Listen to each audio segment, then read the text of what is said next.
বেতন না পাওয়ায় কুয়েতে কর্মরত ১৩০ জন বাংলাদেশি শ্রমিক গত মার্চ মাস থেকে ২১ জুলাই পর্যন্ত কর্মবিরতি পালন করেন। পরে তারা দেশটির ফিনতাস থানায় কোম্পানির বিরুদ্ধে লিখিত অভিযোগ করেন।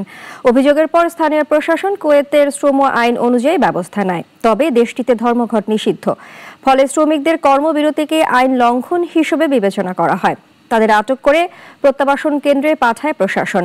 বাংলাদেশের রাষ্ট্রদূত মেজর জেনারেল সৈয়দ তারেক হোসেন জানান, কোম্পানিটি ইতোমধ্যে কিছু শ্রমিককে দেশে ফেরত পাঠিয়েছে এবং বাকিদের বিষয়ে কুয়েত সরকারের সংশ্লিষ্ট বিভাগের সঙ্গে দূতাবাস নিয়মিত যোগাযোগ রাখছে। যোগাযোগ করার জন্য চিঠি দিই, এখনও আমরা চিঠি উত্তর পাইনি, কিন্তু আমরা প্রাণপণ চেষ্টা করে যাচ্ছি এবং মালিককেও আমরা চিঠি দিয়েছি এবং প্রতিনিয়ত যোগাযোগ করছি যেন তাদেরকে, আমাদের এই বাংলাদেশি কর্মীদেরকে যেন ডিপোর্টেশন সেন্টার থেকে ছাড়ানোর ব্যবস্থা করা হয়, তাদের বকেয়া বেতন যেন পরিশোধ করা হয় এবং তাদেরকে যেন কাজে নিয়োগ করা হয়।